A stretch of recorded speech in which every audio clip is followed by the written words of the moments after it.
ask you a question? You can ask your questions later. No, now. Now! Right now! I want to ask my questions now, and I want to have my answers now. You hear?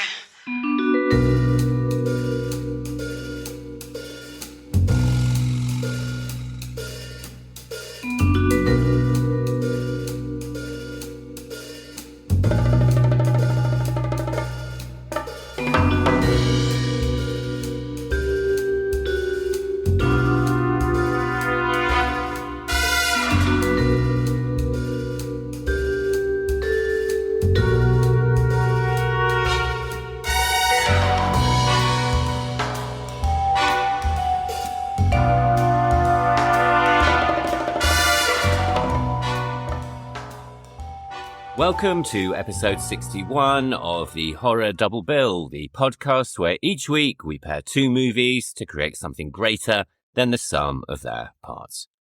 I'm Craig Johnson, and this week we are in pursuit of a killer or two, the first in Germany in 1931 and the second in London 4 decades later in 1972. First up, we have M, directed by Fritz Lang. This stars Peter Lorre, Otto Wernicke, Georg and Theodor Loos. Then we follow this with Frenzy from director Alfred Hitchcock. This stars Jon Finch, Barry Foster, Barbara Leigh-Hunt, Alec McCowen and Anna Massey. Along the way, we'll be discussing the career and films of director Fritz Lang, actor Peter Lorre, the capital punishment debate in Germany in the 1920s, the real-life crimes that inspired both movies, attitudes towards sexual violence in 1970s Britain, and much, much more. But before we do any of that though, as always, I'd just like to mention the main sources that I've used in preparing this week's episode, and all sources will be listed or linked in the show notes. So when discussing M, I have heavily referenced the book of the same name by Sam Deegan, which is published in the Devil's Advocate series of books from Liverpool University Press, Fritz Lang, The Life and Legacy of the Influential German-American Film Legend by Charles River Editors, and Fritz Lang by Lottie H. Eisner. I have also referenced commentaries and extras on the Blu-ray release of the film from Eureka Entertainment. And when discussing Frenzy, I have heavily referenced the books Alfred Hitchcock's Frenzy by Raymond Forey and Frenzy by Ian Cooper. I have also referred to interviews and articles on the websites bfi.org.uk, express.co.uk, cinephiliaandbeyond.com, as well as a documentary called The Story of Frenzy, which was released in 2001. M, which was released in 1931, was the first sound film directed by Fritz Lang, an Austrian-born director who would eventually be dubbed the Master of Darkness by the British Film Institute. Across a career spanning 5 decades, his work includes silent classics like Dr. Mabuse the Gambler, released in 1922, and 1927's Metropolis, and later, after moving to the US, many staples of film noir, including 1944's The Woman in the Window and Secret Beyond the Door, released in 1947. But even among widely acknowledged classics like these, Lang would frequently classify M as one of his films that he preferred the most. It's often called the first serial killer movie, but as it was beaten to the punch for that title by the 1927 Hitchcock movie The Lodger, technically it isn't the first of its kind. But it is the first in which the serial killer becomes the main character, and along with this, Lang also introduced many of the tropes that have since become staples of modern cinema, from the police procedural to film noir and beyond. And so, in M, we follow a police investigation. We are given psychological profiles of the suspect, we have a manhunt through the streets, we experience urban paranoia, we have an extraordinarily long tracking shot, we have the interrogation of a hostile witness, and we even have a courtroom drama, albeit in this case a kangaroo court. So while M may not technically be the first serial killer movie, it is arguably the most influential, and its DNA can be seen in any number of films that followed, including those by William Friedkin, Martin Scorsese, David Fincher, and Christopher Nolan. Fritz Lang was born in December 1890 in Vienna, Austria, and at birth was named Friedrich Christian Anton Lang. His father was a Roman Catholic and his mother Paula was of Jewish descent but had converted to Catholicism, and so the young Lang was raised in a household which was, in his own words, very Catholic and rather Puritan.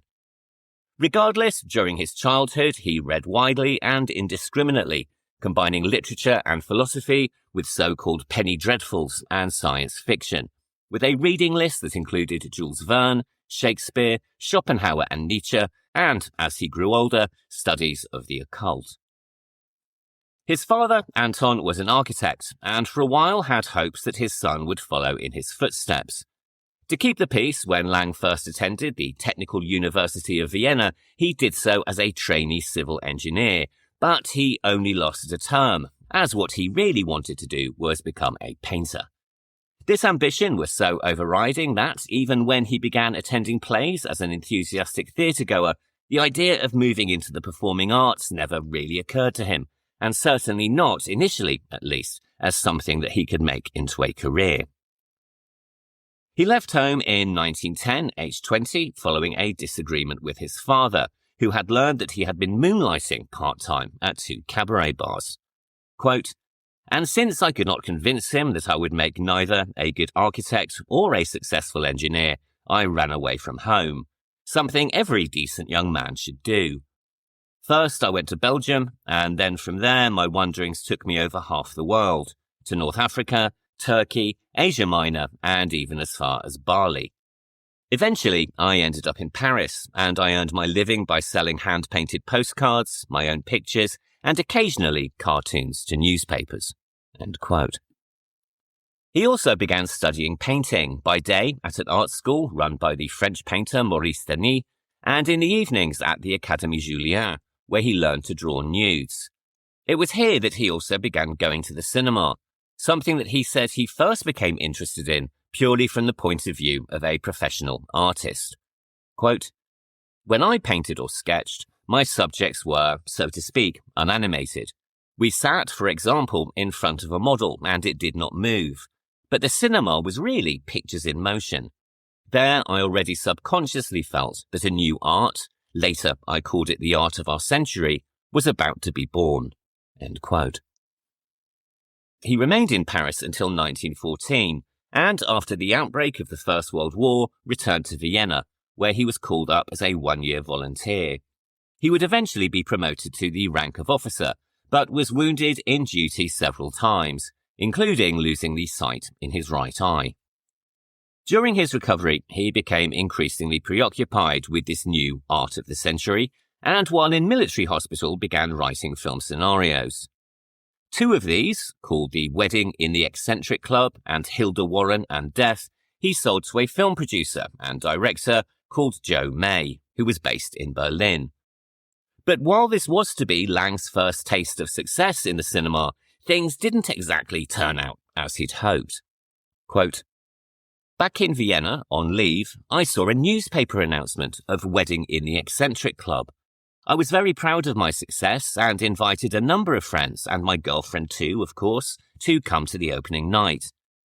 There I received the first shock from the profession that was going to be my life. When the film began, I could not find my name credited as the author, though this script had been filmed scene by scene as I had written it. Instead, Joe May figured as author as well as director. I didn't like the direction of the film and had imagined things differently. I think I must have decided then subconsciously to become a film director. The decision, that was to determine my whole life, was hence not taken after a lengthy weighing of the pros and cons, but emerged with the same curious, almost somnambulant certainty which I later felt with all of my films right up to the present day." End quote. In 1918, Lang was declared unfit for service and was discharged from the military. One day, while sitting in a cafe, he was approached by a man looking for someone to play a lieutenant in a play. With nothing else to do, and after negotiating a higher salary than originally offered, Lang agreed, and it was through this serendipitous meeting that the world of cinema opened up to him. While performing in the play, he was noticed by Erich Pommer, the head of the German film studio Dekla, which we discussed a few weeks ago when we covered the Cabinet of Dr. Caligari. Pommer offered him a contract with Dekla, which began in August of that same year, initially working as a script reader, scenario writer, and occasional actor. In February 1919, he married a theatre actress called Elizabeth Rosenthal, and in the same year directed his first feature, a film called Halbblut, or Half-Blood. Lang recalled that filming took place during the so-called Spartacist uprising, a week-long armed revolt by the left wing that included mass demonstrations and a general strike. He would later say of the timing, quote, "On the first day of shooting, my car was repeatedly stopped on the way to the studio by armed rebels, but it would have taken much more than a revolution to stop me directing for the first time." End quote. From here, his directing career began to flourish, including a two-part adventure film called The Spiders. As regular listeners will know, at one point he was also in the frame as the director of Caligari, but was removed from the project to complete the second installment of the Spiders series, The Diamond Ship, which was released in 1920. But in September of the same year, Lang's wife Elizabeth was found dead in the bathtub from a single gunshot fired from Lang's World War I Browning revolver. Although it was later declared a suicide, triggered by Lang's relationship with a German writer called Theo von Harbu, both he and Harbu were initially suspected of murder and later charged with a failure to render aid. Although these charges were eventually dropped, rumours and speculations stayed with him for some time, and would go some way to inspiring the first of this week's films, more on which a little bit later. Lang and Harbu married in August 1922, and the two formed a creative as well as a marital partnership. They co-wrote all of Lang's films up to 1933, including 1921's Destiny, in which the spirit of death visits a small town, and also 1922's Dr. Mabuse the Gambler. This was the first of a series of films based on a character created by a writer called Norbert Jacques, the arch-villain Dr. Mabuse, a character to which Lang would return a couple of times over the course of his career. At 4 hours long, Mabuse the Gambler was originally shown in two parts, The Great Gambler and Inferno, and the same was the case with his next film, Die Nibelungen, both parts of which were released in 1924. This was a fantasy adventure film based on an epic poem written around 1200 AD and featured a giant dragon, epic battle scenes, and many other spectacles. It's since been named one of the most important German films of all time, though it was later reported to also be one of Hitler's favourite movies, and there have also been some accusations that the nationalist nature of the movie essentially paved the way for fascism. It should be pointed out, though, that it didn't appear on the list of films that Hitler ordered should be made available to him, and other commentators have also noted that the Germanic characters are portrayed rather unsympathetically, so make of that what you will. Lang followed this with the 1927 release of Metropolis, which was essentially a complete 180 from his previous film. Die Nibelungen was undoubtedly a film set in the past, while Metropolis was a science fiction film of the future, complete with modernist high-rise skylines. Within this futuristic city, there is a divide between the wealthy, who live in high towers and control production, and the workers, who live in drudgery while running the machines that keep the city maintained. The two worlds are united by Freda, a master's son, and Maria, an underground worker who preaches peace, but not before a scientist creates a robot version of Maria to tarnish her reputation and trick those who follow her. Despite now being recognized as a classic of silent cinema and of science fiction, it was not well received at the time and indeed nearly bankrupted the studio. Critics admired its scale and imagery, but not its storyline, which they felt was overlong, muddled and unconvincing. Interestingly, one of the biggest critics at the time was the science fiction writer H.G. Wells, who accused the film of, quote, foolishness, cliché, platitude and muddlement about mechanical progress and progress in general, end quote. Calling it the silliest film he had ever seen, he criticised the premise that technology creates drudgery rather than relieving it, and he also thought the film illogical, asking if the workers of Metropolis were penniless slaves, who exactly was buying the goods that the machines produced. Quote, One is asked to believe that these machines are engaged quite furiously in the mass production of nothing that is ever used, and that Masterman grows richer and richer in the process. This is the essential nonsense of it all. Unless the mass of the population has the spending power, there is no possibility of wealth in a mechanical situation. A vast, penniless slave population may be necessary for wealth where there are no mass production machines, but it is preposterous with mass production machines." End quote. Preposterous? Well, at the time quite possibly, and Wells was rather an optimist about scientific progress. But I would suggest that a quick jump forward in his legendary time machine to 2026 might well have caused him to reconsider. But then again, even a science fiction writer as gifted and imaginative as he would probably have struggled to think up someone like Jeff Bezos or Peter Thiel. But even Lang himself was later critical of the film, saying that the main thesis, that the heart must be the mediator between the head and the hands, was not his but Thea Harbu's, though he did also go on to say that he was at least 50% responsible because he was the one that directed it. Quote, "I was not so politically minded in those days as I am now. You cannot make a social conscious picture in which you say that the intermediary between the hand and the brain is the heart. I mean, that's a fairy tale, definitely. But I was very interested in machines. Anyway, I didn't like the picture. I thought it was silly and stupid." End quote. Part of his discomfort might well have been because, much like Der Nibelungen, Metropolis became a firm favourite of the Nazi Party and was even referenced by the propagandist Joseph Goebbels in a speech given in 1928. And this would not be the last time he would encounter issues with the party before he eventually left Germany in the 1930s. Lang followed this with an espionage movie called Spies, released in 1928, and a science fiction film called Woman in the Moon, released in 1929. Woman in the Moon was another financial failure, and like Metropolis, nearly ended the studio. And his relationship with the studio had already soured when he refused to add sound effects to the film, saying it would break the whole rhythm of the movie, and eventually the studio stopped paying him altogether. As a result, he briefly considered changing careers, telling William Friedkin in a 1975 interview, quote, "I was sick to hear, and I wanted to become a chemist." End quote.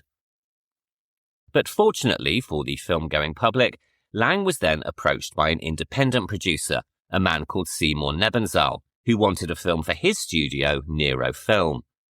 Lang agreed, striking a deal that was very much on his own terms, insisting that there would be no interference with the script, casting, or final cut, and seizing the opportunity to move away from 4-hour epics into something more intimate and with a definite socio-political point of view. Quote, "When I was in Germany, I became interested in the German human being. I wanted to make films about the romantic German human being in Destiny, or the German after the First World War with the Dr. Mabuse films, or the German of legend in the Nibelungen, or the German of the future in Metropolis and Woman in the Moon. And then I became a tiny bit tired, and there was something to do with my private life about which I don't want to talk, and I got tired about the big films. And so I tried to do something quite different, and I made M." End quote. The situation in his private life was not expanded on, but given that M is essentially a plea against the death penalty, it is highly probable that this is a reference to the death of his first wife and the accusations and legal issues that followed. As his biographer Lottie H. Eisner would later note, quote, "His first wife committed suicide after she found Thea von Harbu, who was working with him on a screenplay, in Lang's arms, and Lang was at first suspected of murder. For the first time, he learned how unstable circumstances and reasons for suspicion can be." End quote. All of which brings us to the first of this week's films, which is, of course, M, directed by Fritz Lang. This stars Peter Lorre, Otto Wernicke, Georg John, and Theodor Loos. And now we are also getting into the spoilers, so all usual warnings apply from this point forward. M is an exploration of crime, punishment, and justice, and like many of the films we've discussed so far this episode, it was co-written by Lang and his wife, Thea von Harbu. Many directors over the years have explored similar themes, but they've tended on the whole to do so by focusing their lens on an innocent man wrongly accused, thus presenting their argument as a fait accompli. Of course, capital punishment is wrong, we say. What if an innocent man is convicted and then sentenced to death? And so, satisfied by a relatively easy argument, we end the film and we go about our business with little to no thought needed other than to agree with the director. Lang and Harbu, however, took a very different and far less comfortable approach. Avoiding the easy argument, they decided to structure their narrative around a man who is not just guilty, but guilty of the most atrocious crimes imaginable. He is a child killer, a compulsive murderer, who seems to have little to no control over his actions. The issue that they present, then, is far more complex. It's not a question of how we avoid punishing the innocent, but more, how exactly should we punish the guilty? The arguments for and against capital punishment were a major political, legal, and moral issue in Germany at the time. In 1926, a Polish agricultural labourer called Joseph Jakubowski was tried, convicted, and executed for the murder of a 3-year-old boy who had been found strangled to death in November 1924. The Polish farm labourer had been in a relationship with the boy's deceased mother and had even acknowledged paternity of the child, even though he wasn't the biological father.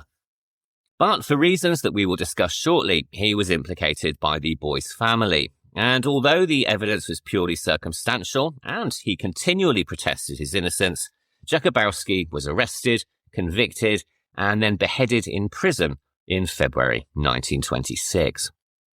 In 1927, the Social Democratic Party proposed the abolition of the death penalty, which was considered by the Reichstag as part of its reforms of criminal law, but was defeated by 17 votes to 11. Meanwhile, at the same time, the Jakubowski case had become a cause célèbre for opponents of capital punishment. The German League of Human Rights, whose members included Albert Einstein, were certainly not convinced by the initial investigation and demanded that the case be reopened. And so, in 1929, 3 years after Jakubowski's execution, and while Lang was working on M, a second trial did indeed begin, during which the boy's 2 uncles and grandmother admitted to participating in the murder plot. Quite amazingly, though, the verdict against Jakubowski was never overturned, despite the fact that it had been based on the false testimony of the 3 relatives, all of whom were charged with perjury and murder. All of the major German newspapers reported on the case at the time, many using headlines announcing that Jakubowski had been executed unjustly. So the question of the death penalty was very much in the news at the time that Lang was working on M. And at the same time, the growing field of psychiatry, which rears its head in both this film and our second film of the week, Frenzy, was beginning to raise questions as to whether someone with a pathological compulsion should be tried in the same way as someone who is in control of their actions. And this, of course, is an argument that we see front and centre at the climax of M. Many people have argued that the film is based on the case of Peter Kürten, the so-called vampire of Dusseldorf, who committed a series of murders and sexual assaults between February and November 1929 in the city from which he earned his tabloid name.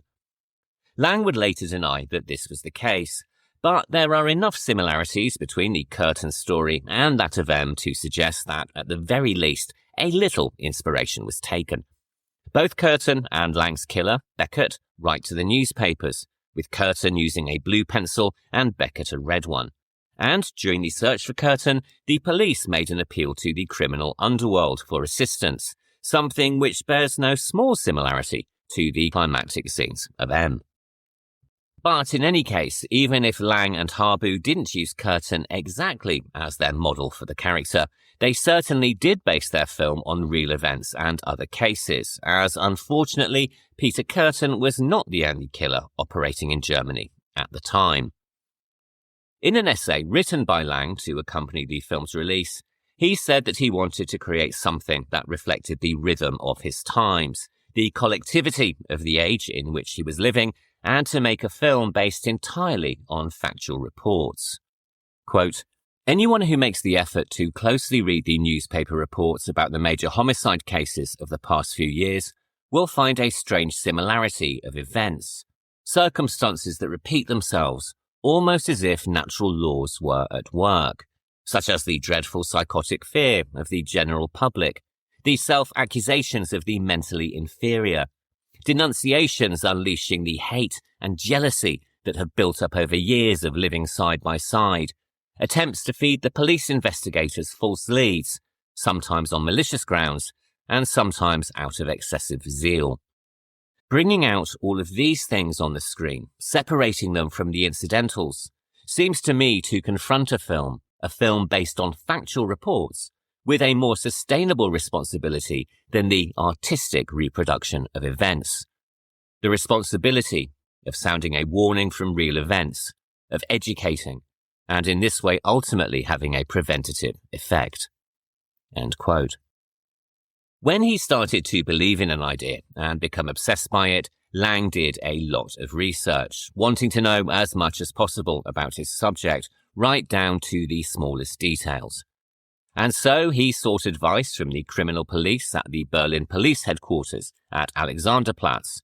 He learned about their techniques of investigation and was given access to the department's records and memoranda. He also talked to characters from what he called the milieu, or the criminal underworld, some of whom he would later use as extras during the climactic kangaroo court trial in the film. Importantly, he also spoke with psychiatrists and psychoanalysts to help him invest his chief antagonist with far more nuance than the killers depicted in more average films. In an interview titled Why I Am Interested in Murder, published in 1947, he explained this approach in more detail. Quote, I have tried to approach the murderer imaginatively, to show him as a human being possessed of some demon that has driven him beyond the ordinary borderlines of human behavior, and not the least part of whose tragedy is that by murder he never resolves his conflicts. End quote. Challenging stuff then, and far more nuanced and demanding of the audience than the simple good versus evil binary debate commonly favoured by lesser filmmakers. For a film about child murder, it is appropriate that the opening shot after the very brief title sequence is of children playing. But more important than that, given that it is Lang's first sound movie, we do not initially see them, but we hear them instead. Over a black screen that holds for ever so slightly too long, we hear the sound of a playground rhyme that continues as the opening scene fades in from the darkness. Just you wait, it won't be long. The man in black will soon be here. With his cleaver blade so true, he'll make mincemeat out of you. Interestingly, this rhyme was not written for the movie, but is instead a traditional rhyme about another killer. This was Fritz Hamann of Hanover, who killed at least 24 young men and boys between 1918 and 1924. And so, with great economy, Lang introduces within the first few seconds the basic premise of the film, warning the audience that what they are about to watch is the story of a child killer. And this is just one of the many examples where Lang uses the new technology of sound not just to avoid the use of intertitles, but as a storytelling device. And this is a far cry from other sound films of the time, which often included random musical numbers or were incredibly dialogue-heavy. In fact, Lang uses dialogue incredibly sparingly in the film. Some sequences are completely silent, to such an extent that the first time I saw M, I wondered if there was actually something wrong with my copy. Sound for Lang, then, was not just a new gimmick. It was a way to build the world of the Berlin we see in the film, a way of propelling the narrative, and a way to engage the audience in a far deeper fashion than he had been able to before. And so we open with the sound of a rhyme. We are informed of the time by the striking of clocks, both domestic and from the town bell tower. We hear the mother of the first victim crying for her child across a montage of staircases and abandoned rooms. We hear the blaring of car horns, the paranoid and accusatory whispers of the citizens, and the shouting of paperboys, announcing that another murder has been committed. More importantly, though, we also hear the ominous whistle of our killer, Hans Beckert, who is compelled to whistle the melody of In the Hall of the Mountain King whenever he is preparing to kill. This is a very early cinematic leitmotif. In fact, it's probably the first one ever, and it's a technique that has been repeated to far lesser effect in many films since. This includes the thriller Twisted Nerve from 1968, a little more on which later, and which would in turn be lifted wholesale by Quentin Tarantino for Kill Bill in 2003. The camera pans away from the children and up to a balcony where a washerwoman admonishes them for singing such a morbid song. But she is soon admonished herself when she takes a load of washing to her colleague, Frau Beckmann, who reminds her that as long as they can hear the children singing, they know that they are safe. Both women are young but extremely tired, reflecting the poverty and deprivation of the country at the time, caused partly by the aftermath of the First World War and partly by the Great Depression. As Sam Deegan points out in her analysis of the film for the Devil's Advocate series, quote, "While Lang does not overtly address this economic depression and political chaos within M's dialogue, these themes are ever present in the film's depiction of urban strife, mob justice, and the extensive criminal network in the Berlin underground, who proved to be more effective at dispensing law and order than the police force." End quote. Frau Beckmann is called away from her work by the sound of the clock and then by the town bells, indicating that it is lunchtime and that her daughter Elsie will soon be home from school. As she prepares her daughter's lunch, we then cut to Elsie herself, leaving the school and nearly being hit by a motor car, which we hear before we actually see it. She is guided across the road and then begins to make her way home, bouncing a ball as she walks along the street. And as she bounces it, the camera pans up to a notice board on which we see a poster from the local police. Quote, 10,000 marks reward. Who is the murderer? Little Kurt Lewitzki and his sister Clara have been missing since June 11th.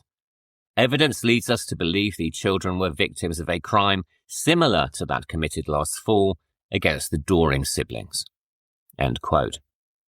And as we read it, and as Elsie bounces her ball, an enormous man's shadow falls across the poster, and we hear his voice saying, "What a pretty ball you have there." It is incredibly economical storytelling, and we now begin to feel anxious as we see young Elsie walking the streets with this unknown man, his face obscured by camera angles or by his trilby hat. And all the while, we cut back to Frau Beckmann as she prepares her daughter's lunch, setting the table and cutting vegetables into a giant tureen of soup. Elsie and her male companion stop to buy a balloon from a blind beggar, and we hear for the first time the whistling leitmotif that will take on an ominous significance as the narrative continues. We are now in every mother's nightmare, as Frau Beckmann realizes that Elsie is worryingly late, a realization that is again emphasized by sound, the sound of other children running up the stairs, the ringing of a doorbell, and once again the chimes of her clock on the mantel. It is now obvious to us what has most likely happened to young Elsie, something that we are mercifully not shown, just the aftermath. We hear her mother calling her name, her voice echoing through the laundry room. We see Elsie's empty soup bowl sitting at the table, never to be filled. And then we cut to a patch of grass, where her ball silently rolls across our vision, followed by a shot of the balloon that she had purchased, caught on telephone wires before it is blown away by the wind.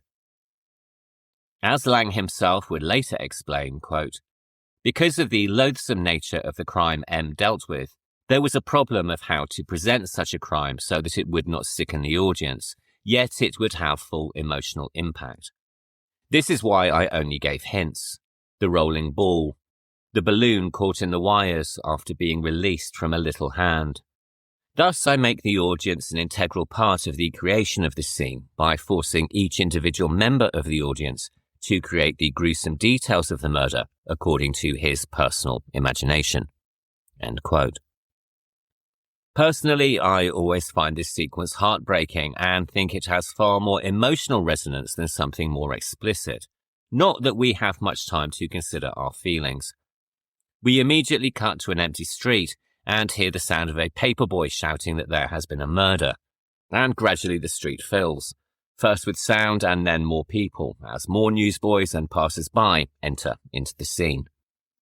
And here Lang introduces us to another conceit of the film, and one that feels surprisingly ahead of its time, the idea of urban paranoia, conspiracy, and mob mentality.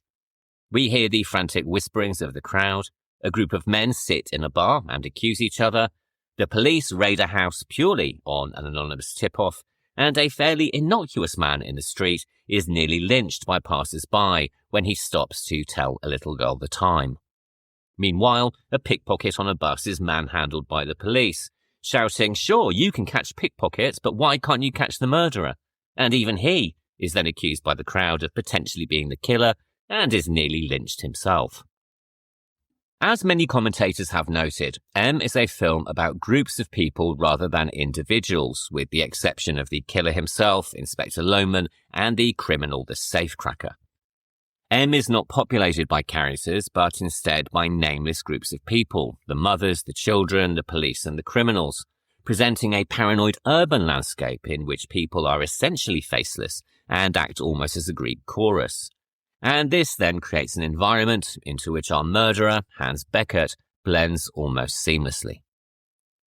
The film was originally to have been called Murderers Among Us, but the title had to be changed following a misunderstanding. When Lang tried to hire a studio to shoot the crowd scenes, he was unexpectedly turned down, with the studio manager telling him that, well, he ought to know the reason why himself. Rather astonished, Lang asked why he shouldn't make a film about a sex murderer, and at that point the studio suddenly changed their mind. Lang realized, on recognizing that the manager was a member of the Nazi Party, that they had misinterpreted the film's title as a reference to themselves. From here, we move into what is briefly a police procedural, as we cut to the police commissioner and the criminal secretary discussing the case by telephone. Here again, we have an incredibly modern use of sound design, as their conversation is played over a montage of various sequences depicting the police at work. We are given a basic psychological profile of the killer as a severely pathological man who probably takes great pleasure in seeing his crimes covered in the press. We have giant close-ups of fingerprints projected onto a screen. We hear from graphologists who assess the handwriting in a letter he has sent to the press, which apparently contain telltale signs as to his character. And as all of this continues, we finally see the face of the killer himself. A double image, in fact, reflected in a mirror, as he uses his fingers to pull his mouth into a grimace and stare at his reflection, indolent and dopey-eyed. This is Hans Beckert, played by Peter Lorre, here making his first screen appearance in a role that would earn him a great deal of acclaim and would also pretty much typecast him for the rest of his career.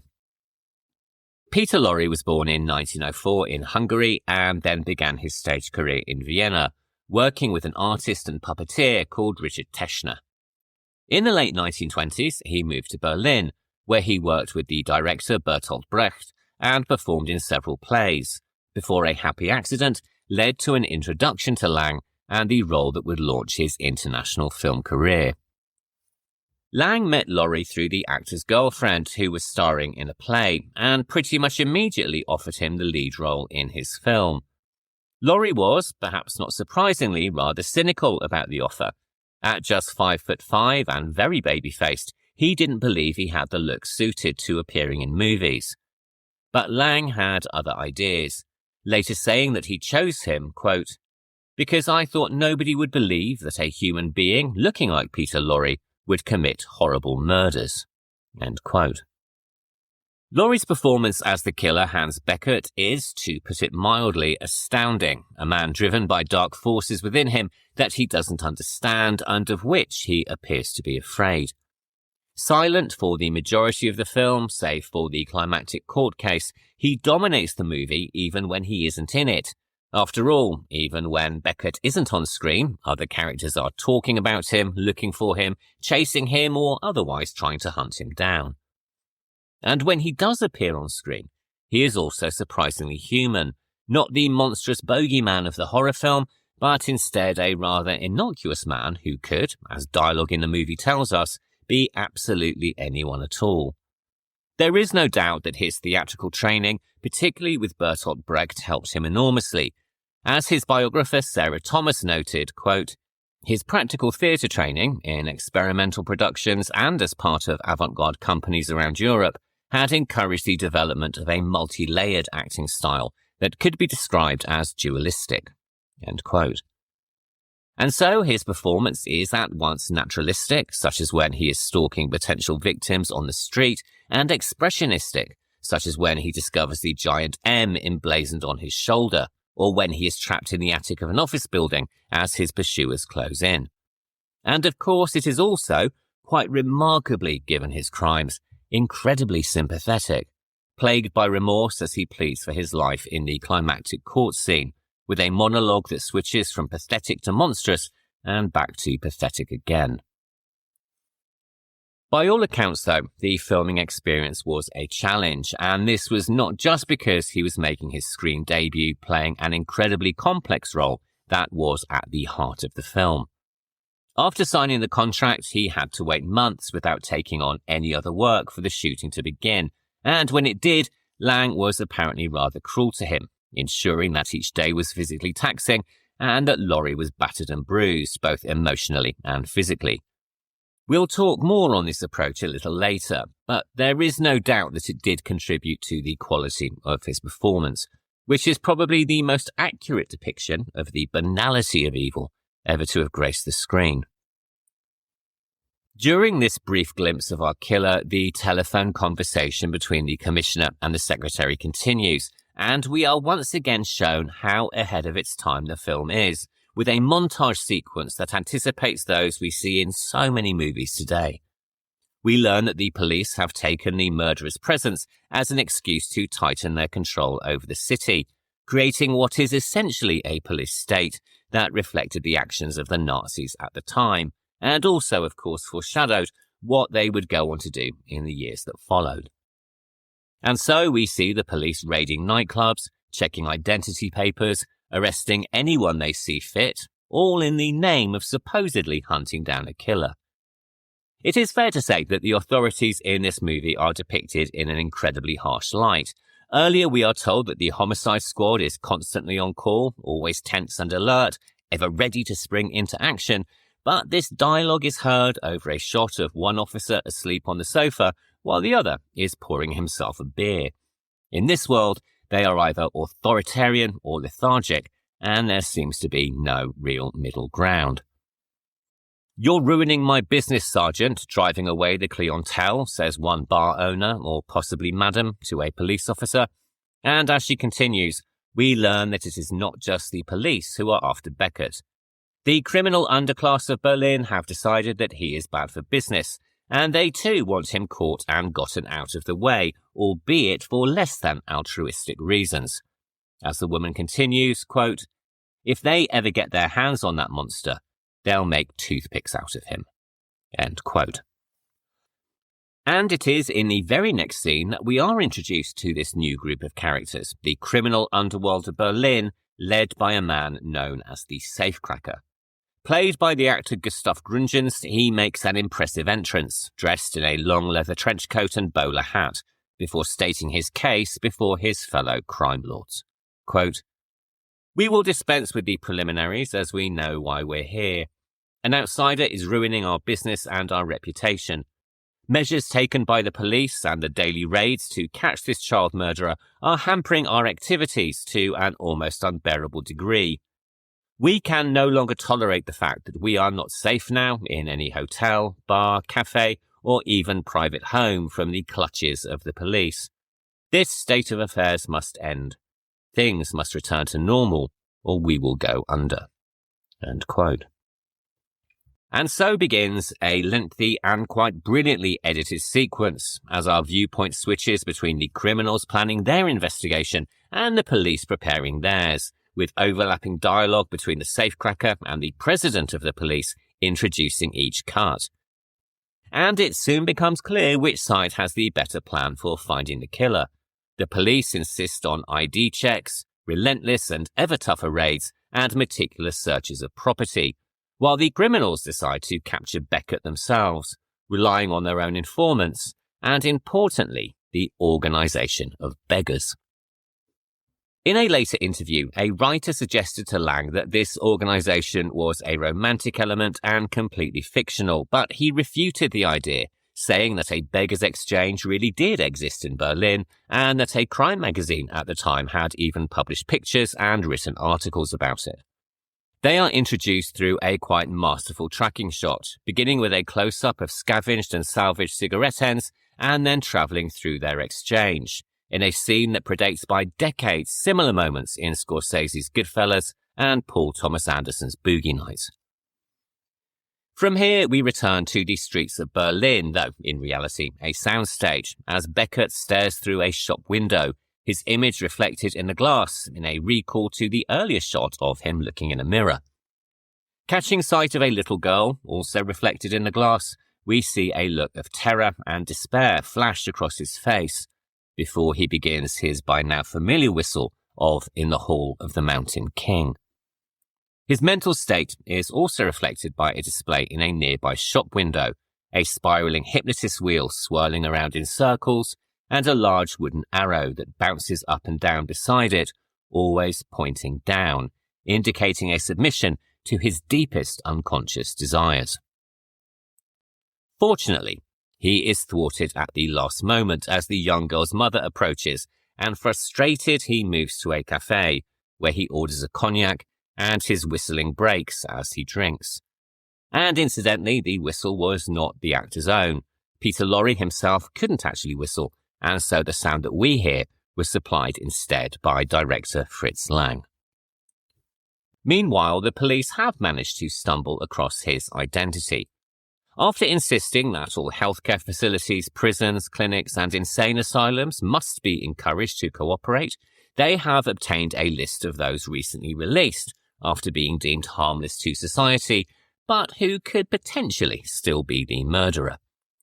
This has led one of them to Beckett's lodgings, and although he initially appears to find nothing, when he returns to the police headquarters, his report provides Inspector Lohmann with a moment of inspiration. And this, again, is a remarkable use of the camera, as it closes in on the inspector's face in a series of slow and interrupted zooms, reflecting the inner workings of his mind and the gradual realization that they might just have found their man. But for a second, it appears that they may have realized his identity too late. Beckett has found another victim, and his signature whistling fills our ears again. Unfortunately for him, though, it is this very sound that now gives him away. The blind balloon seller overhears him as he passes and recognizes it as the same sound he heard when he sold the balloon to little Elsie Beckman. And so begins one of the most famous sequences in the movie, the slow pursuit of Beckett by the beggars' exchange, who mark his jacket with an M and then silently follow him and his intended victim through the street. Ironically, it is his intended victim who gives the game away, but in doing so she manages to save her own life. She tells Beckett that he has a white smudge on his shoulder, and Beckett realizes that he has been marked. His shocked reaction, breaking the fourth wall and staring directly into the camera, is one of the most famous moments in German cinema, and indeed in crime cinema in general.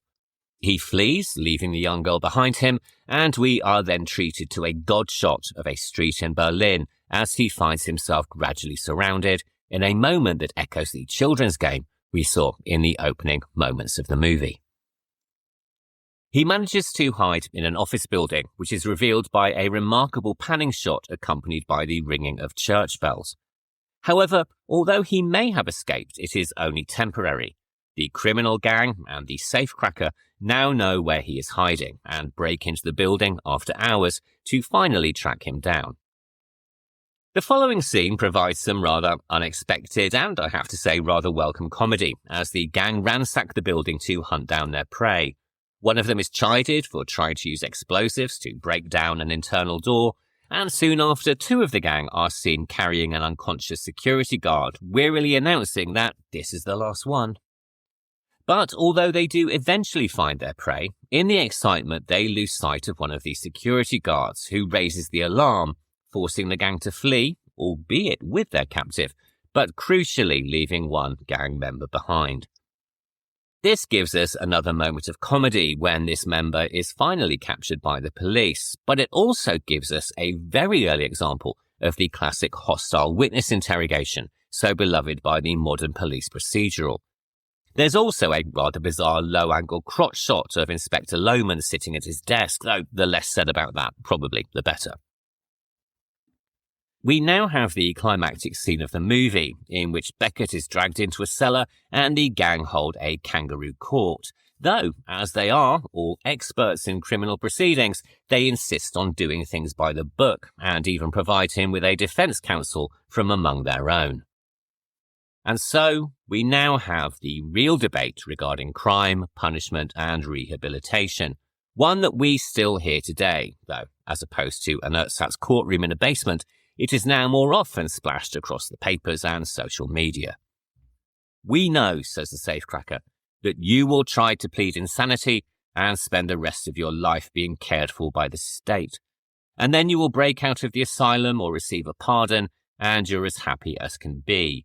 Free to kill with impunity, protected by law on the grounds of insanity, and then you're back to chasing little children. No, no, no, he insists. No more of that. You must be taken out of action.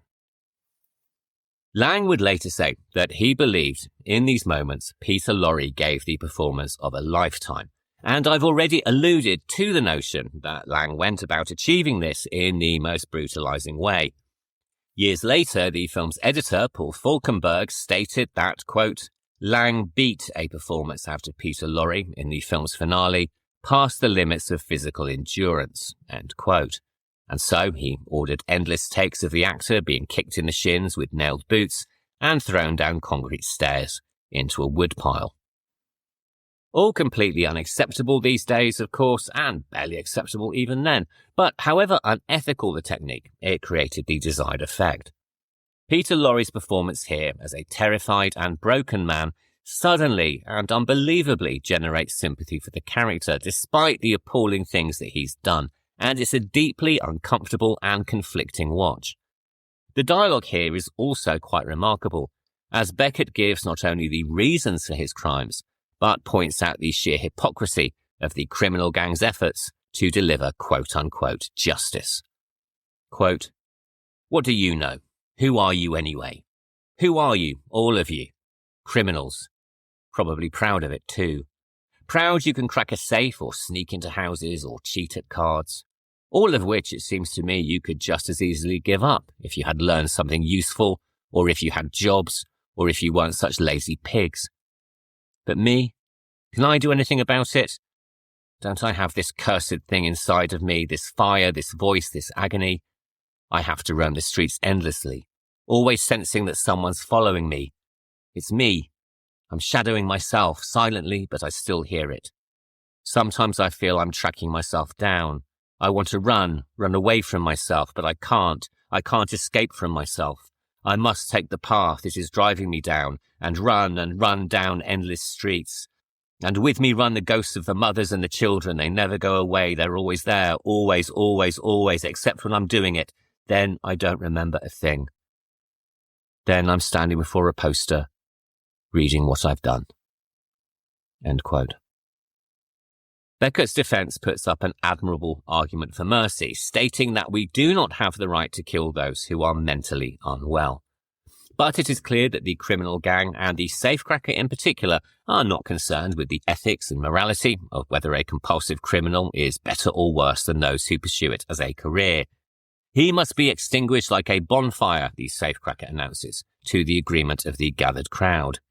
And his argument that people can be so evil they deserve to be killed for the good of society was, of course, the very same argument that supporters of the death penalty had made a few years earlier in Germany, and of course is the same argument that many still present today.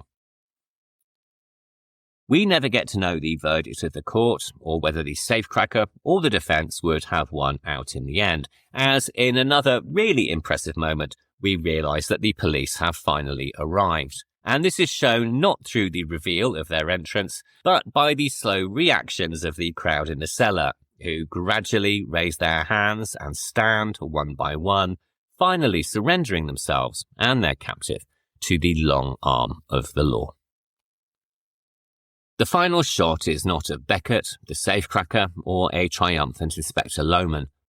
It is instead a reminder of the impact of Beckett's crimes on society as a whole and on individuals. We see Frau Beckmann, dressed in mourning, sitting between two other black-clad figures who we presume to be the parents of Beckett's other victims.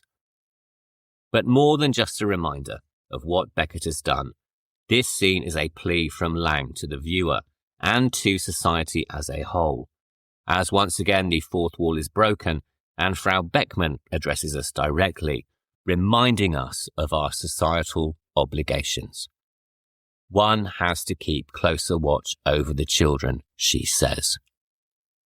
All of you.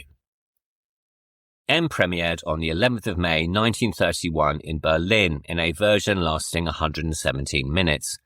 It was released in the UK in May 1932 and then in the States in April 1933, where, after playing in German with English subtitles for 2 weeks, it was pulled from theatres and replaced by an English-language dubbed version. In Germany, the film followed very closely on the trial of Peter Kürten, which led to some accusations of exploitation and headline-grabbing sensationalism. The writer Gabriele Turgit described it as film sadism, going on to call it, quote, "the wildest opportunism. The beast was just in court, but is already on the screen," end quote. And they went on to ask whether the film would be played in Düsseldorf, the location of Peter Kürten's crimes. Meanwhile, writer Heinz Pohl took umbrage at the portrayal of the criminals as more heroic than the police and at the moral debate regarding justice and the death penalty. Quote, "What is currently being discussed in Germany? The problem with the death penalty.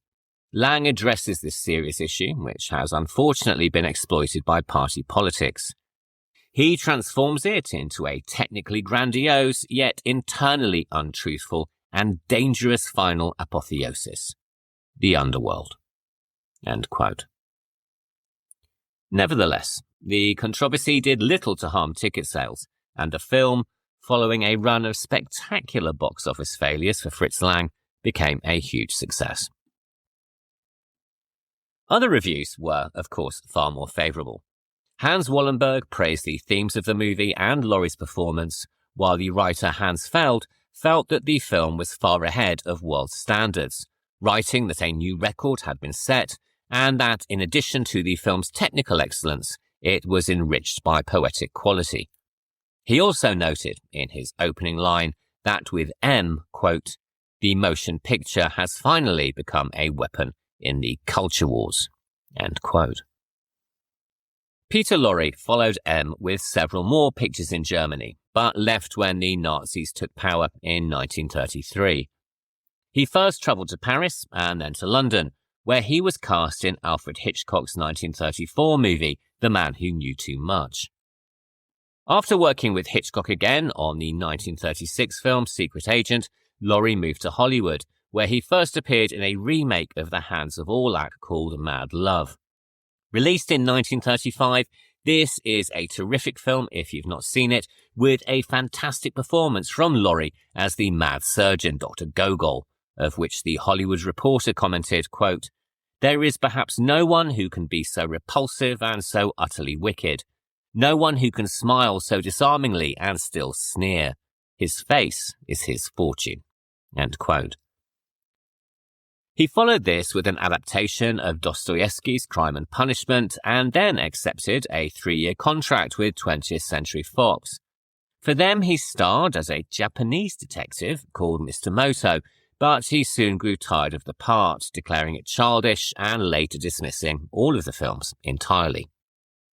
He then moved to RKO Studios, where he starred in what has been called the first American film noir, Stranger on the Third Floor, and then he appeared alongside two actors with whom he would later become inextricably linked, Basil Rathbone and Boris Karloff, in a musical comedy mystery called You'll Find Out, which was released in 1940. His Hollywood career continued at Warner Brothers, where he appeared in classics including The Maltese Falcon, Casablanca, The Verdict, and Arsenic and Old Lace. Arsenic and Old Lace, released in 1944, is a fantastic film, by the way, as is his last film for Warner's, the horror movie The Beast with Five Fingers, about a disembodied hand menacing the relatives of a murdered piano player. His career was slightly curtailed during the McCarthy witch hunts of the late 1940s. As a Jewish émigré who had opposed Nazism, his liberal political views led him to briefly joining the Committee for the First Amendment, protecting free speech, and he later said that his involvement saw him grey-listed.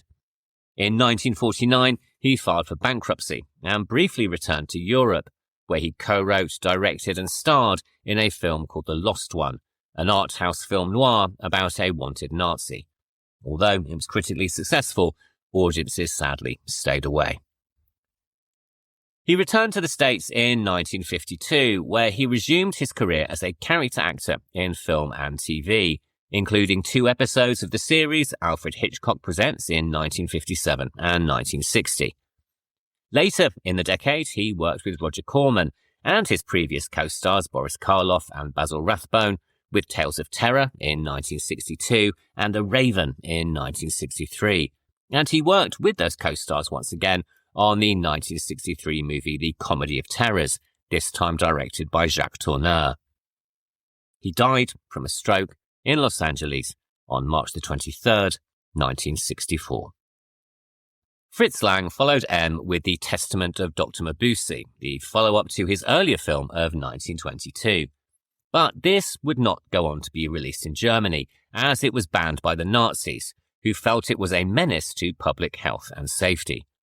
Joseph Goebbels, the Minister for Propaganda, stated that he would not accept the film as it, quote, showed that an extremely dedicated group of people are perfectly capable of overthrowing any state with violence, end quote. It was also later suggested that Lang based the very unflattering character of Dr. Mabuse in this film on Hitler, particularly his constant writing of documents while committed to an asylum, which of course echoes Hitler's writing of Mein Kampf while in prison. According to Lang, though, despite this, Goebbels was so impressed by his talents as a filmmaker that he offered him a position as the head of the German film studio UFA, effectively making Nazi propaganda. Lang said that it was during this meeting that he decided he needed to leave Germany for good, but he found that the banks were closed by the time the meeting was over. He later claimed that, after selling his wife's jewellery, he fled by train to Paris that very evening, leaving most of his money and his personal possessions behind. Whether this is actually true or not, though, is highly debatable, as Lang's passport from the time showed that he travelled to and from Germany throughout early 1933. What is true, though, is that he and Theo von Harbu did separate, driven by marital infidelity, but also possibly by Harbu's loyalty to the Nazi regime.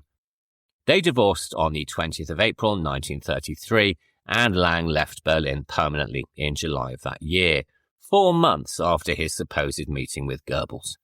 He first went to Paris, where he made his only French movie, Liliom, released in 1934, and then he moved to the US. He became a naturalized American citizen in 1939, and over a 20-year career in the States, he made 22 features, including the spy drama Manhunt in 1941, Ministry of Fear, released in 1944, and, as mentioned, many of the cornerstones of film noir. These include the quite brilliant film Scarlet Street, starring Edward G. Robinson and Joan Bennett, otherwise known as Madame Blanc in 1977's Suspiria. Scarlet Street, along with another Lang noir, The Woman in the Window, also starring Bennett and Robinson, are currently available on YouTube, and if you're interested in film noir, then I highly recommend giving them a look. Lang's final film was a return to the world that he had created in 1922 with The Thousand Eyes of Dr. Mabuse, which was released in 1960. In February of the same year, he received a star on the Hollywood Walk of Fame for his contributions to the film industry. He died from a stroke on August 2nd, 1976. All of which brings us to our second film of the week, which is Frenzy from 1972. This was directed by Alfred Hitchcock and stars Jon Finch, Barry Foster, Barbara Leigh-Hunt, Alec McCowen, and Anna Massey. And we are getting into the spoilers for this film relatively quickly, so all usual warnings apply from here on in. But in the case of this film and the rest of this episode, I also think it's appropriate to give an additional warning. Frenzy, which many consider to be Hitchcock's last great masterpiece, is an incredibly controversial and troubling film, and it is without question the most brutal movie that Hitchcock ever directed. And so, in this analysis, we will be discussing sexual assault and British attitudes towards the crime at the time the film was made. I do appreciate that these topics are incredibly triggering for any number of reasons, and so for anyone who might find the subject matter distressing, it might be worth ending the episode now and returning next week.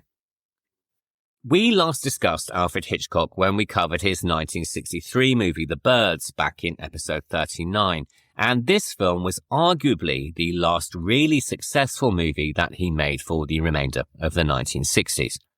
He followed this with Marnie, released in 1964, and while this is now retrospectively considered one of his finer films, it was met with no small degree of critical disdain. Of course, one could also say that about The Birds and indeed even Psycho, but while those films had been financial success stories, Marnie earned nowhere near the box office takings that had been expected. Hitchcock followed this with Torn Curtain, a Cold War thriller released in 1966, starring Paul Newman and Julie Andrews.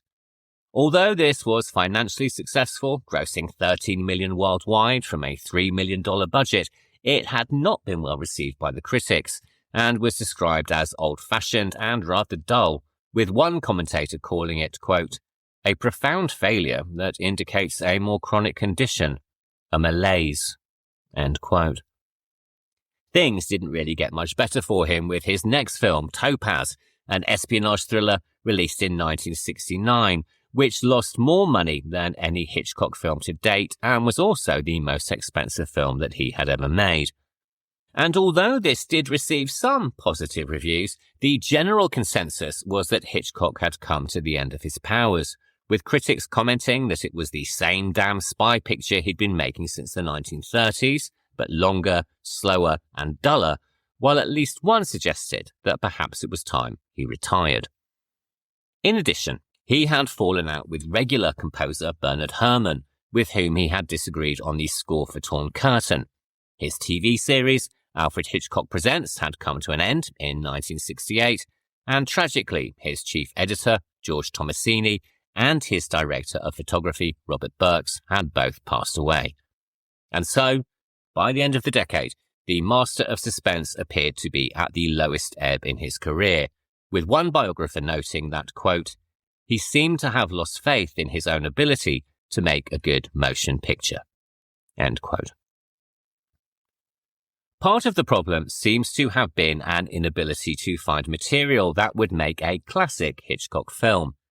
As he complained to fellow director Francois Truffaut, quote, the story department at Universal sends me all kinds of properties which they claim are likely to make a good Hitchcock picture. Naturally, when I read them, they don't measure up to the Hitchcock standards, end quote. Several projects had been initiated but had come to nothing, and as he reached his 70s, it was beginning to look doubtful that he would make another classic Hitchcock movie. One of these failed projects was, in fact, another film tentatively titled Frenzy, with an alternative title of Kaleidoscope.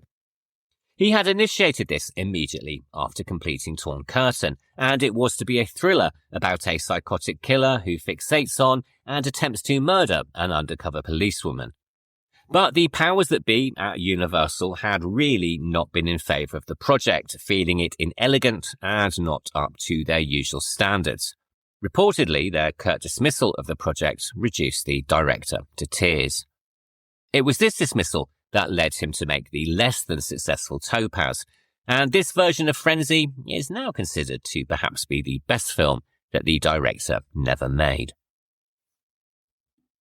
But following Topaz, he was sent a property that would form the basis of what is now acknowledged to be his last great film. This was a 1966 novel called Goodbye Piccadilly, Farewell Leicester Square, written by an author called Arthur LeBurn. Taking its title from the lyrics of the wartime song, It's a Long Way to Tipperary, this tells the story of an ex-RAF officer, Richard Blamey, whose life has deteriorated greatly since the war. Haunted by the knowledge that his actions during the war killed an enormous number of German civilians, he drinks heavily, and he's also short of money, a situation not really helped by a complicated relationship with his ex-wife. Meanwhile, London is being terrorised by a serial killer who sexually assaults his victims before strangling them with a necktie, and Blamey soon becomes suspect number one. Interestingly, by all accounts, parts of the book are told from the first-person perspective of the killer, with the reader kept in the dark as to his identity until the reveal towards the novel's climax. This turns out to be Blamey's supposed friend, a man by the name of Bob Rusk. I've not read the novel, and by all accounts it's not really a great book, but it did contain key elements that seemed the perfect fit for Hitchcock, particularly its theme of a man wrongly accused and on the run, a theme he had explored multiple times over the years, including the 39 Steps released in 1935, 1942, Saboteur, and North by Northwest released in 1959. The story's London setting also offered an opportunity to make the film less expensively than in Hollywood, and also, just as importantly, away from studio interference from across the Atlantic. The studio seemed to agree, well, with everything but the last part, and they also found that the new storyline was far less offensive than the original proposal for Frenzy that they had rejected some years prior. Given the incredibly unsavoury elements of the finished project, of which there are many, this does seem rather hard to believe, so either the original Frenzy was so distasteful that the killings in this film pale by comparison, or, more likely, they had no real idea of how far the director was going to take it. But either way, they agreed and offered Hitchcock a modest budget of $2.8 million, and the rights to the novel were purchased on December the 21st, 1970. Initially, and somewhat bizarrely, Hitchcock considered the writer Vladimir Nabokov, the author of Lolita, as the perfect person to adapt this novel to the screen, but Nabokov declined, saying that he was far too busy with his own writing projects. And so, looking for an alternative, Hitchcock contacted the British writer Anthony Shaffer on New Year's Eve 1970. Anthony Shaffer was a barrister, advertising executive, playwright, screenwriter, and novelist, so a polymath if ever there was one. His most notable work was a stage play called Sleuth, which had premiered in New York in November of 1970 and went on to win the Tony Award for Best Play. He would personally adapt it into a 1972 film version starring Michael Caine and Laurence Olivier, both of whom would be nominated for Academy Awards for their performances. Caine would also appear in the 2007 remake of Sleuth, this time playing the role originally performed by Olivier, alongside Jude Law, as the younger character Caine had played in the 1972 version.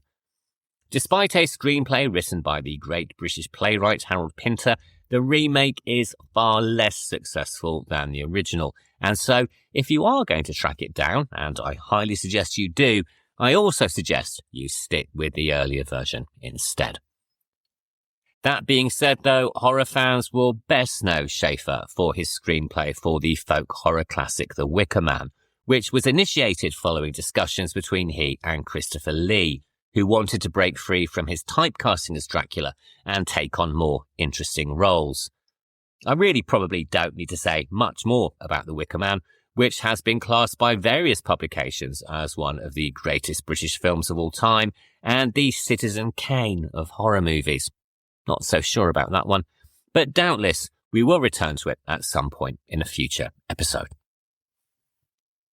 The novel Goodbye Piccadilly, Farewell Leicester Square was sent to Schaeffer in late December of 1970, and liking the basic story, he had then contacted Alfred Hitchcock's office to say as much, also in late December of 1970. But he would later say in his autobiography that when he got a call on New Year's Eve 1970 asking him to work on it for Hitchcock, he initially dismissed it as a hoax from a friend. That probably makes a more interesting story for a biography though, I guess. He and Hitchcock then met over a 4-day period in London, which it's fair to say did not get off to the most auspicious start. Schaeffer began their discussions by pointing out various plot holes in the director's earlier films, of which there are more than a few, and that probably didn't go down too well. But regardless, the two soon settled down to work, discussing the adaptation and scouting for locations. After this, Schaeffer travelled to California, where the work began in earnest. After just over 4.5 weeks, they had a finished treatment, and the script was completed and ready for pre-production by April 1971. Not that the working relationship was an entirely smooth one. Hitchcock had left London in 1939, and his ear for realistic British vernacular appears to have still been set firmly in the past. As Schaeffer would later say, quote, "He was intractable about not modernising the dialogue of the picture, and he kept inserting antique phrases that I knew would cause the British public a hearty laugh, or even some annoyance." End quote. Now, much of this dialogue does appear to remain in the film, but to be fair, to a viewer now watching in 2026, it probably sounds quite realistic for the 1970s, which is as far away from us now as the 1930s were from the two men when they were writing the script. The two also decided that the film should have some comedic elements to lighten the tone, most of which are provided by the dialogue between the detective, Chief Inspector Oxford, and his wife, who is experimenting as a cordon bleu cook. Being blunt, personally, I'm not sure that all of the shifts in tone work particularly well, but if nothing else, they do serve to lighten the mood. Because Frenzy is a very, very dark picture. Probably the darkest and nastiest one that Hitchcock ever made, even darker than Psycho in its depiction of psychopathy and sexual sadism. By the 1970s, censorship in Britain had relaxed greatly, and Hitchcock took advantage of this for the first killing, which is a far cry from the outrage caused by shots of Janet Leigh in black underwear in Psycho. And so now we have the brutal rape and murder of Brenda Blaney, played by Barbara Leigh-Hunt, which is deeply uncomfortable and a scene that I struggle to watch in its entirety even today. The story of Frenzy is, I suppose, relatively similar to the basic premise of the original source novel, featuring a central character, now called Richard Blaney instead of Blamey, who is wrongly accused of the murder of his ex-wife and, by association, of being the necktie murderer that is terrorising London. As in the novel, Blaney is a hardened drinker who is very much down on his luck, and I would venture to say that he is probably the most unsympathetic protagonist that Hitchcock or any director ever put on the screen. He is unpleasant, aggressive, drunk, and prone to violent outbursts, all of which make him the perfect suspect for the police, but which, personally, do make him somewhat difficult to root for. So in this sense, Hitchcock gives us a wanted man who is almost as troubling as M's Hans Beckett, though in this case he is innocent of the supposed crimes, as opposed to being spectacularly guilty. The film opens with a helicopter shot travelling down the River Thames, picking out familiar landmarks while reminding the modern viewer of how much the city has changed. We stop before a crowd who are gathered on the embankment to hear a politician speaking about the importance of cleaning up the river, a rather ironic speech given that it is interrupted by a voice from the crowd who spots something or someone floating in the water. The crowd soon turn their attention to the banks of the river and they see the body of a woman washing up along the shore. She's blonde and naked, save for a necktie wrapped around her throat. Much as in M, the crowd's reaction summarizes the story that has taken place before the opening of the film, with the cry of "It's another necktie murder," telling us that this is just one of many such killings in the city. Incidentally, as you will know, Hitchcock often appeared in his own movies, and it is in this very opening crowd scene that he makes his cameo appearance. From here, we are introduced to our protagonist, Richard Blaney, a live-in barman in a London pub who is sacked for helping himself to a shot of whiskey from behind the bar first thing in the morning. He is played by the actor Jon Finch, who had begun his career in various British TV shows, including the not-so-classic soap opera Crossroads, which is sadly no more, and is probably most fondly remembered for its wobbly sets and rather wooden acting. He also made small appearances in 2 films for Hammer, The Vampire Lovers and The Horror of Frankenstein, both in 1970, which really aren't the best of Hammer's output by a long shot. He followed these with a very small appearance in the controversial John Schlesinger movie, Sunday Bloody Sunday, which was released in 1971. So it's fair to say that when it came to his casting for Frenzy, he wasn't the best known of actors, though he was already working on one of the films that would make his name, and this was Roman Polanski's 1971 version of Macbeth. Hitchcock would later say that it was Finch's relative unknown status which appealed to him, saying that he preferred a fresh face, and that the story itself didn't require named actors. Now, this may have been the final rationale for the casting of the main characters in Frenzy, but the production history does tell a very different story, more on which in a moment. Finch would later say, quote, "At that moment, I hadn't had a big film released, but I had just finished Macbeth for Roman Polanski, which was big news at the time, but it hadn't opened. And of course, I was going to be cheap. It was a very cheap film, Frenzy. They didn't spend a lot of money. They didn't, for example, provide cars for anybody to go to the set or to go to the studio. You just got your own taxi or you came on a bike, whatever. So anyway, you've got a casting director casting who don't do a lot. There's not a lot they can do, really. But they say, well, there's this one, so what about him then? And Hitchcock presumably said, yeah, he looks all right. What's he doing at the moment?" End quote. Finch was cast not on the basis of a screen test, but on the basis of a TV movie that his agent sent to Hitchcock, who decided that he could act and that he would do for the film. He later recalled a very brief meeting with the director, who asked him if he liked the script, asked if he would like to do it, and then the deal was done and they went to lunch. And so we meet our protagonist, helping himself to whiskey from behind the bar, being caught and fired by the landlord, and demonstrating, not for the last time, his rather short temper. He is defended by his co-worker, the barmaid Babs, who is played by Anna Massey, an actor who we last met just a few weeks ago when we discussed Peeping Tom. Massey had originally gone to audition for the part of the secretary, and her audition process was equally as strange as Finch's. She later recalled meeting Hitchcock in an audition room in London, where he, quote, started talking about deep refrigeration and how to make batter, and that there was this huge room he had in his house, which was his fridge, and he told me how you made batter for batter pudding, and that he kept it in this vast fridge. So I was completely mesmerized by this, and then he started talking about this barmaid. I was totally confused by this time, because he hadn't asked me to read for him or anything. Anyway, he said that this woman, this barmaid, had to be rather short. I found myself taking my shoes off, but I don't know why, because I wasn't up for the barmaid, I was up for the secretary. He didn't say he wanted me. There was nothing. No script was given.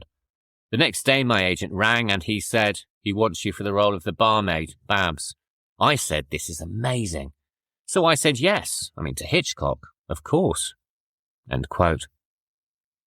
After being fired, Blaney leaves the pub, and we establish that the area is London's Covent Garden, which is now a bit of a tourist trap, housing luxury fashion stores, restaurants and the Royal Opera House, but was once the main fruit and vegetable market in London.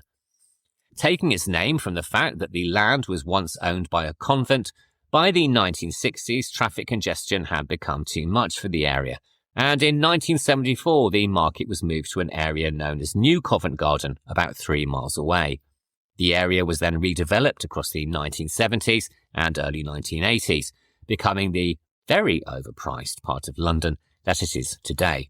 And so, much like the opening shot of the Thames, as well as being a disturbing thriller, Frenzy also acts as a time capsule of a London long since swallowed by the tide of so-called progress. It is in Covent Garden that we meet Blaney's friend and our actual killer, Bob Rusk, played by Barry Foster. Hitchcock had already seen him in the 1968 horror thriller Twisted Nerve, which we mentioned earlier, and in which he had also appeared with the actress Billie Whitelaw, who also appears in Frenzy. During the casting process, both Foster and Whitelaw were appearing in a play, and Foster recalled being rather taken aback one night to be told that Alfred Hitchcock was in the audience. The next day, he received a call to meet with Hitchcock in his London offices and received a copy of the script, along with some books about a real-life murderer called Neville Heath. In 1946, Neville Heath, a 29-year-old former Air Force officer with a string of criminal charges, including fraud, housebreaking, and being absent without leave from the military, met and killed 2 women, one in London and the other in Bournemouth on the south coast. Although he had indeed served in the Air Force and in other parts of the military, to commit his crimes he posed as a higher-ranking military officer, on one occasion a lieutenant colonel, and on the other with the completely made-up rank of group captain. His crimes were particularly sadistic and sexual in nature and are genuinely disturbing, so I'll say no more about them here, other than if you want to look him up, there are endless articles about him available online. It speaks volumes, though, about Hitchcock's perception of the character that this was the research material he suggested to Foster as preparation for the role. Much like Heath, Bob Rusk is indeed a charming and well-dressed man. In fact, he does seem rather overdressed to be in charge of a market fruit and veg stall, right down to the tie-pin in his cravat that becomes an essential aspect of the story. Foster took the screenplay and the books about Neville Heath away on a brief holiday, and when he came back he accepted the role. And it has to be said, his performance in this film is genuinely terrifying, particularly in the scenes leading up to the first killing and then, of course, the actual murder itself. But, intriguingly, and giving the lie to Hitchcock's claim that he wanted fresh faces, he was not initially in the frame for the part. In fact, neither were Jon Finch, Anna Massey, or indeed any of the actors that we now see in the film. Originally, names that were in the frame for the part of Richard Blaney include Richard Burton, Richard Harris, Robert Shaw, Albert Finney, and Michael York. Female actors considered for the role of Babs, the secretary Monica Barling, and the first victim Brenda included Julie Christie, Helen Mirren, Marianne Faithfull, Glenda Jackson, Eileen Atkins, and Lynn Redgrave, while for killer Bob Rusk, suggestions included Michael Caine. Some were just names on a list, some auditioned, and some were even offered roles, all of whom turned it down due to the violence and the sexual nature of the story. Eileen Atkins called the film disgusting, and Michael Caine was equally as forthright in his decision to decline. Quote, "He offered me the part of a sadist who murdered women, and I won't play that. I have a sort of moral thing, and I refused to play it, and he never spoke to me again. It was a film based on a real killer who cut women to smithereens. I said, I can't play this, I don't want to play it." End quote. Well, it didn't stop him doing Dressed to Kill a few years later, so his perspective must have changed in the interim. But he would later say that Hitchcock never forgave him for the snub. Quote, I would see him every Friday at Chasen's restaurant in Los Angeles, and he would totally ignore me." End quote. Helen Mirren didn't turn the picture down, and indeed wasn't actually offered a role, but she later regretted her attitude both towards the film and the director at their initial meeting. Quote, "I was arrogant and ignorant, and at the time he was just not my kind of film director. I was into Federico Fellini, Pier Paolo Pasolini, Roberto Rossellini. Those were the directors that I loved. I was, as one is when one is young, just ridiculously self-opinionated. So I didn't really like him, and I know he didn't like me very much. He certainly didn't cast me.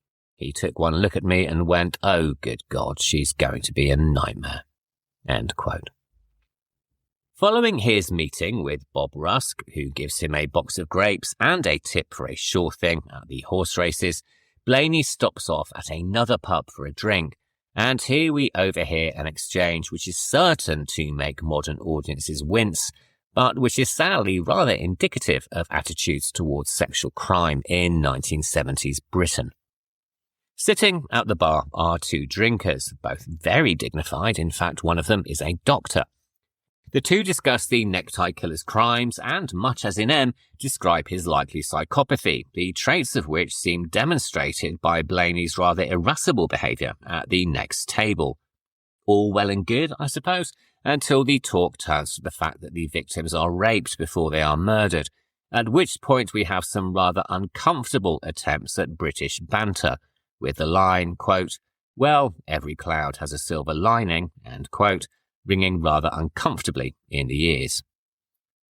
As I mentioned, sadly, this exchange is indicative of general attitudes in Britain at the time. Rather unbelievably, rape was often used as the punchline for jokes in pre-Watershed television entertainment, including the Benny Hill Show, the BBC sitcom The Lovers, and Monty Python's Flying Circus, to name just a few. To see what I mean, should you so desire, a few years ago, Channel 4 TV in the UK screened a series called It Was All Right in the 70s, highlighting the nature of subjects deemed suitable for humour and light entertainment, which included sexual assault, homophobia, racism, and other forms of bigotry.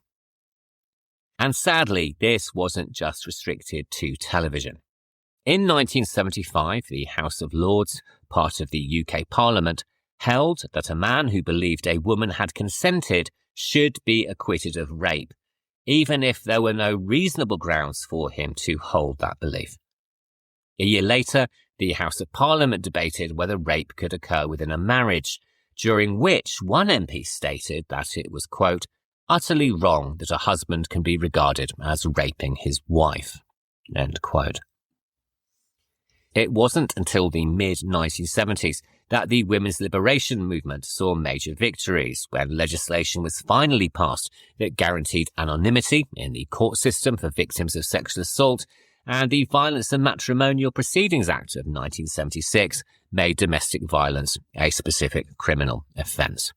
Quite ridiculous that that was just in my lifetime. And so, as disturbing as this scene is today, and it probably was to many back then as well, the dialogue in this scene is a reflection of the social mores of the time. Sexual assault as an amusing anecdote and cultural phenomena rather than the hideous crime that it actually is. And though I found no documented evidence to support this, at least not from Schaeffer or Hitchcock himself, I believe that the brutality of the rape and the killing of Brenda soon after this scene is used to offset these heinous and thankfully now completely unacceptable beliefs. We first meet Brenda, who is Blaney's ex-wife, when he goes to visit her at her offices, from where she runs a successful dating and matrimony agency, at which she employs her secretary, Monica Barling. Blaney is now drunk and aggressive, and when Miss Barling is sent out for lunch, it is clear that she is concerned about her employer's well-being. However, it would appear that Brenda is perfectly capable of handling her ex-husband, and she manages to calm him down and slips some money into his pocket before sending him out of the door. The next day, we return to the agency, and Brenda, alone over the lunch hour, is visited by a former client, who we know to be Bob Rusk, but who she believes is called Mr. Robinson. He has been a former client at the agency, but he has been taken off the books for his quote-unquote peculiar tastes, and his presence in the office makes us automatically uncomfortable. In a scene that literally has your toes curling, he first tells Brenda that she is his type, before forcing himself on her in the most brutal and explicit way that 1970s cinema would allow. He may well repeat the words lovely, lovely, lovely over and again as he attacks her, but the scene is really horrible, horrible, horrible. And unbelievably, worse is still to come. When it is all finished, and thinking that her nightmare is over, Brenda is faced with the final horror of her situation, as Rusk removes his tie, revealing himself to be the necktie killer that has been menacing the city. Far more shocking than the shower scene in Psycho, it is the most controversial moment of the director's career and caused outrage, understandably, when the film was finally released. The New York Times ran a headline asking, "Does frenzy degrade women?" beneath which was a lengthy article that answered in the affirmative. Meanwhile, the American National Organization for Women announced, with no small amount of sarcasm, that the film would be awarded a Keep Her in Her Place award as part of the 3rd annual Women's Equality Day held in New York City. Over subsequent years, others also entered the discussion, with the writer Jean Thomas Allen writing in 1985 that, quote, "Misogyny is evident in the film beyond its physical violence to women. Frenzy is unremittingly anti-female in its characterization, since, with the possible exception of Babs, the women in Frenzy are overbearing, hostile, and suspicious." End quote. In 2005, the writer Tanya Modleski wrote, in her book The Women Who Knew Too Much, quote, "It seems more useful to me to consider frenzy not simply as the reflection of a dirty mind of a frustrated old man, nor even of a new freedom in sexual mores, but rather as a cultural response to women's demands for sexual and social liberation, demands that were, after all, at their height in 1972, when Frenzy was made." End quote. Barry Foster recalled that the murder scene took 3 days to film, and that before they started, they had the entire sequence storyboarded, which fortunately involved splitting up the actions into short sequences. Quote, "We got to get through 2 or 3 lines, mostly hers, of course, protesting. There might have been 6 or 7 takes of that. It was extremely distressing. We would just console each other afterwards. Just another day and a half and we'll be through." At the end, she sticks her tongue out as he told her to, and the effect is genuinely horrendous. Hitch, I think, was trying to plumb the ultimate in horror there. End quote. Anthony Schafer was equally appalled when he saw the rushes, telling Hitchcock that he didn't think he should use the scene at all because it was so ghastly. Needless to say, he didn't get his way. Is it an upsetting scene? Yes, absolutely. Do I wish that Schafer had gotten his way and that it wasn't actually in the film? The answer to that, too, is a resounding yes. For me, it is so horrible and so disturbing that I don't think I've ever been able to watch it all the way through. Hitchcock described it as necessary, saying, quote, "You have to have a scene like that to set your example," end quote. But for me, it taints what is otherwise a very effective thriller, and it's certainly a long way from the haunted house fairground ride that Hitchcock used as an analogy in defense of the film on its release. As I say, it's a shame, because the mastery of Hitchcock's direction is shown in the very next moments. We see Blaney return to visit his wife, and he knocks on the office door, which is, of course, locked, and so he leaves without ever knowing what has happened. As he leaves, the camera lingers on the door of the building as the secretary, Miss Barling, returns from her lunch break. The camera sits, its eye trained on the doorway for an uncomfortably long time, leaving it to the viewer's imagination as to what she discovers inside. Finally, after a very long pause, we hear what we have been anticipating, a shrill scream piercing the air as passers-by walk on, worried but ultimately engaged in their own concerns. The killing of Brenda now introduces us to the police inspector, Chief Inspector Oxford. Because Miss Barling had seen the row between Blaney and Brenda the previous day and also saw him leave the building on the day of the murder, he now becomes suspect number one, and so a manhunt begins for him as he, not knowing anything about the killing, goes on a date with barmaid Babs, where they decide to go to a hotel.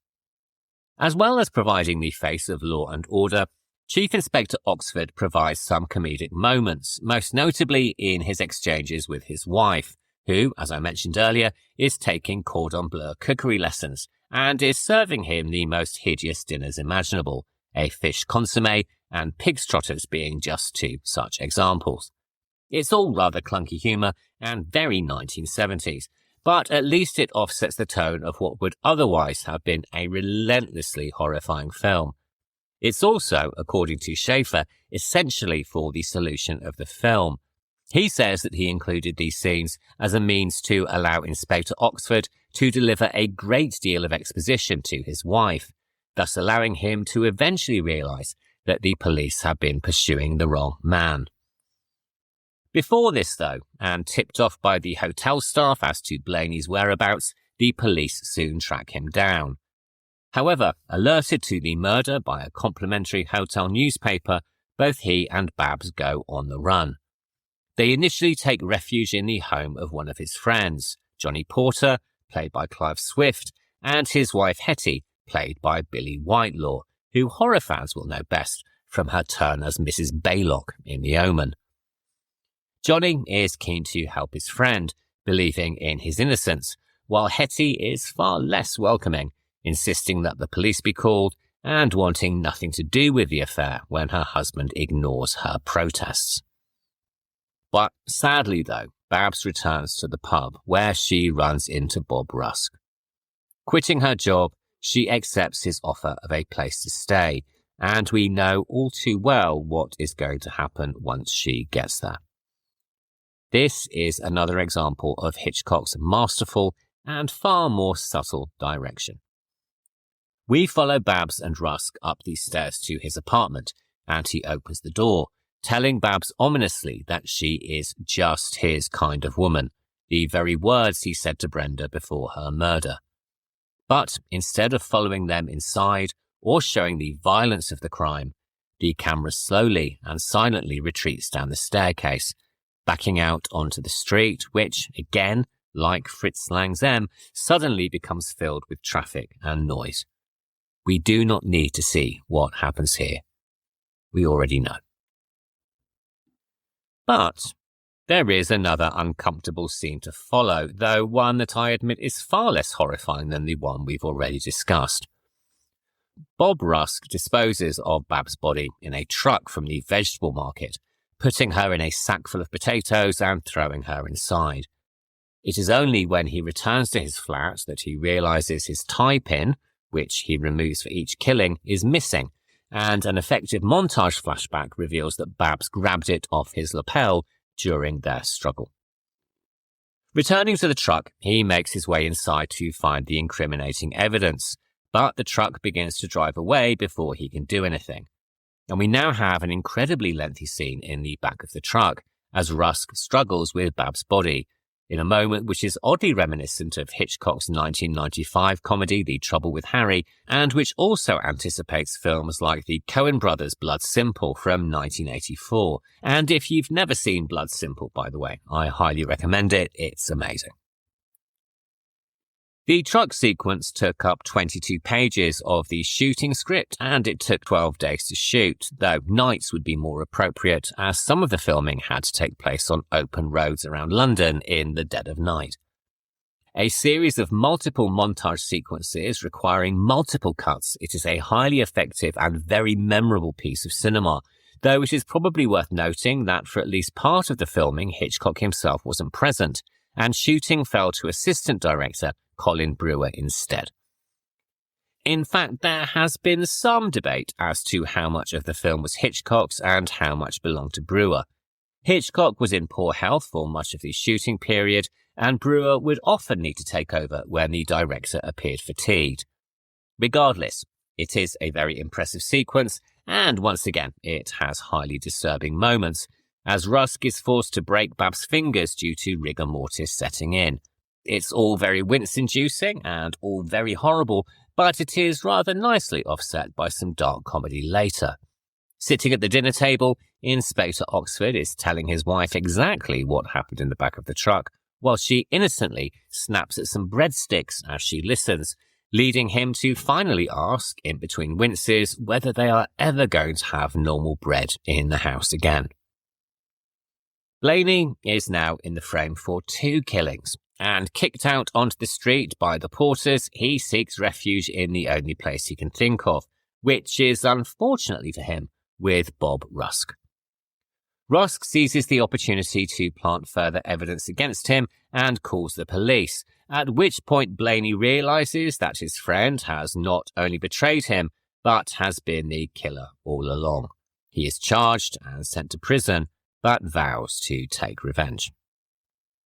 If there's one thing in the film that stretches the credibility of the viewer, or at least this viewer, a little too far, it is probably the final 15 minutes of the film, which details Blaney's escape from what must be the most lackadaisical prison hospital in the world.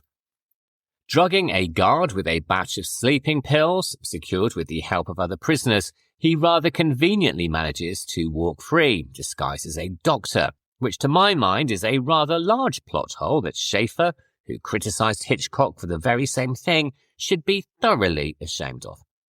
Personally, I think he had written himself into a corner and sought the only way out, but given the gritty and brutal nature of the rest of the film, it does lurch into Hollywood fantasy a little too much for my liking.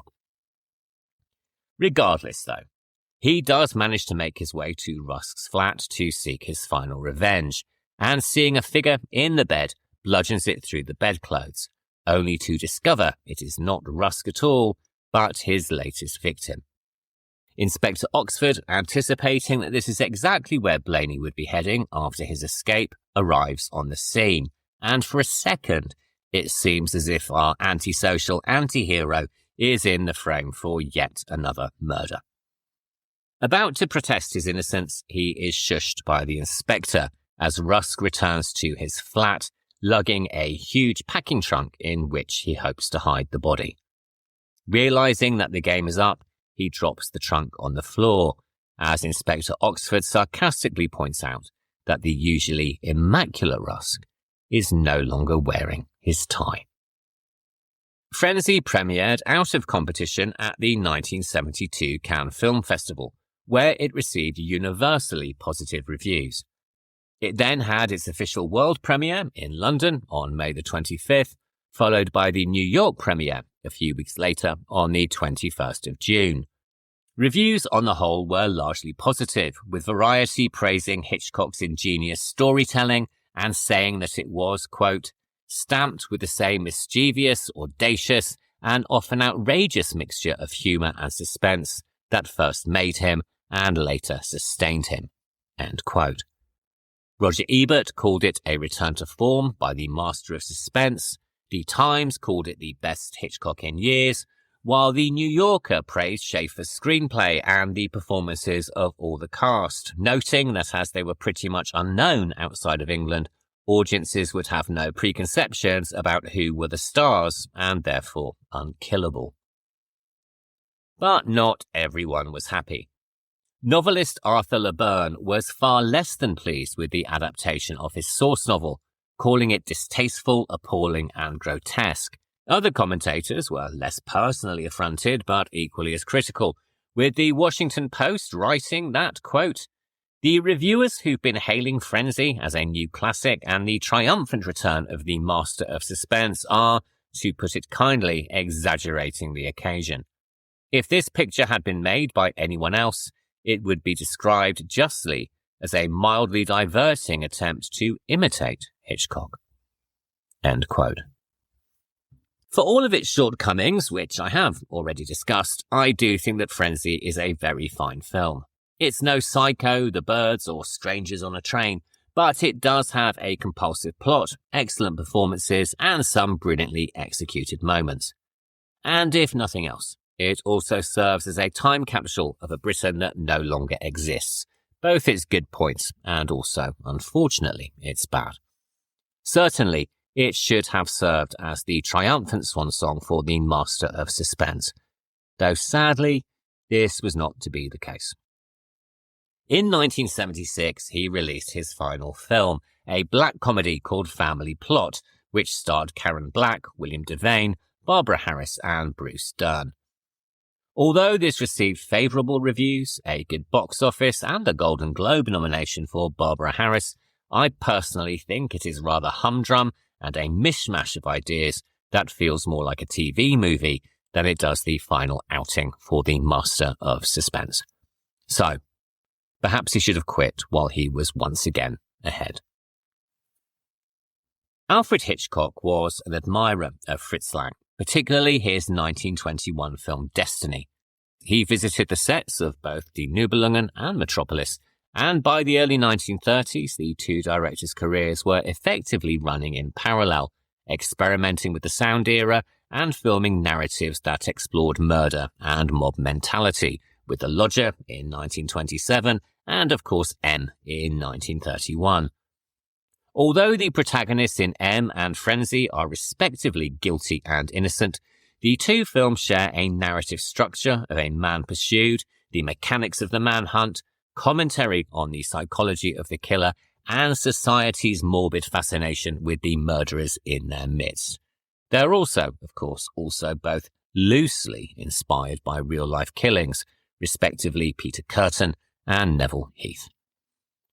But while Lang in 1931 keeps his murder off-screen and in the audience's imagination, Hitchcock in 1972 puts his front and centre, showing how far the serial killer movie had developed, or regressed, since they both laid the groundwork 40 years before.